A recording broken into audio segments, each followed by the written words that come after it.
anyway, the secret was out. Another interesting thing that happened there in Indian Canyon was that my Aunt Cassie Crow was a great friend of Anne Marie's mother. She was a Garcia.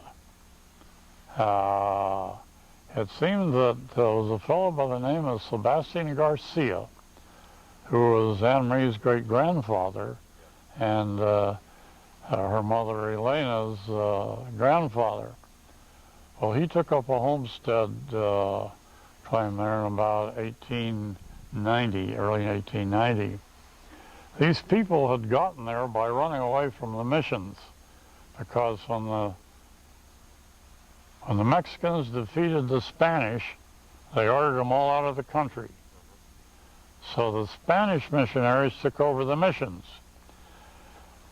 And the Mexican government took the position that they had to be self-supporting, whereas the Spanish government had been more generous and furnished a lot of money for equipment and everything.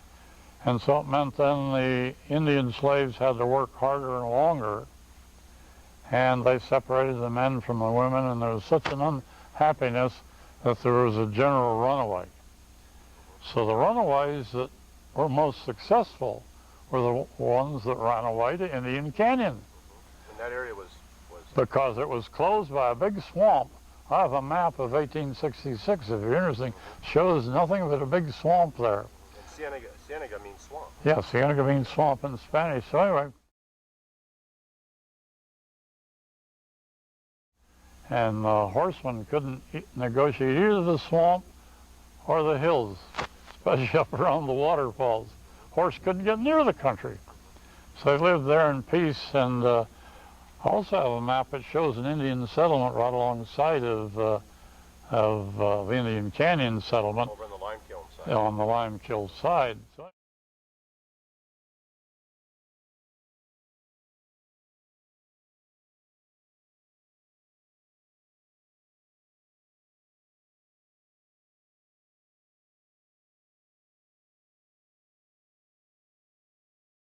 In Canyon, they were successful in staying there. The ones that ran away that weren't in a safe place, they were dragged back and treated cruelly. But anyway, so I did get to talk to this Garcia before he died. I think he died in the 20s. And Sebastian? Sebastian. So anyway, one of the questions I asked him, I said, you know, we never find any Indian arrowheads up here. How come? He says, well, we were not the ones to use bow and arrows. He said, we weren't at war with anybody. We were at peace with everybody. We didn't fight anybody. Making a living was easy. And he says, you see those nettles over there? He showed me a great big strong nettle. He said, if you soak that out and rot out the material, just leaving the fiber, you've got the best kind of a rope you can make. He says we made snares. We just put them in the trail and we'd catch our deer that way. We didn't need bows and arrows. There was fish in the creek, and we didn't need fish hooks. We ground up these buckeye balls and put the fish to sleep, and they'd float up, belly up, and then we'd gather up in baskets. And so it was a little different way of living than in the Far East, where you had to prepare for the cold and fight competing Indians for the buffaloes or whatnot, or hunting or fishing grounds. And there was berries of all kinds up in the creek, and we dried them and had all we needed. And I thought it was kind of interesting because on our ranch down below we found a lot of Indian arrowheads. And but up there in that isolated area, it was a sort of a self-contained local difference. Yeah, and I think this is one of the reasons that they didn't get massacred, or no, they didn't get recognized as a tribe that had the advantage of the recognized tribes. They're kind of isolated. Anyway. The habitat in the Indian Canyon was probably a unique one in that it was self-supporting. Had the water, its own watershed? Oh, yeah, they had their own watershed. There was plenty of water and fish and everything they needed with them. And so it was a very happy occasion until sometime in the 30s, I think it was 30s or 40s, why we had used the Native Americans on our farm, and they had helped us harvest, and so they came to us for help. They'd got a citation from the federal government for cutting wood on government land. Right. They weren't in... They said, well, we didn't know it was government land. We thought it was our land. We've been living here for 7 generations. What are you talking about? Anyway, Public domain land, right? yeah, so they came to us for help, and we argued the case before the Bureau of Indian Affairs. We said, well, you know, due process requires some kind of a notice. These people thought this land was their own. How can you distinguish where it is yourselves?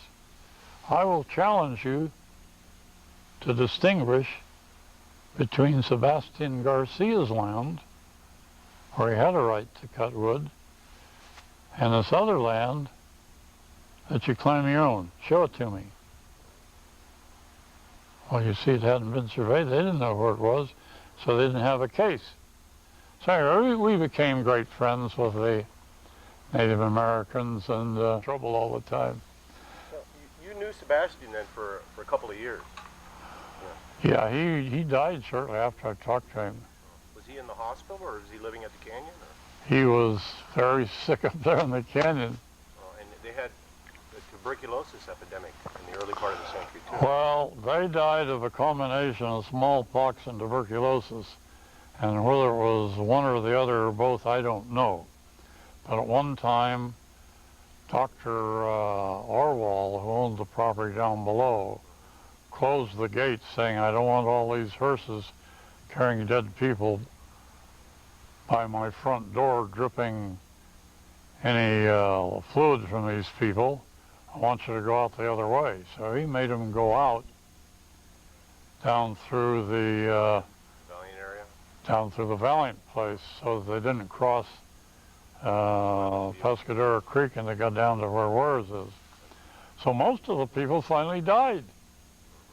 So in order to save Anne Marie's mother, they put her in a convent over in the Santa Cruz area where she stayed, and then she didn't come back until the 30s or something like that.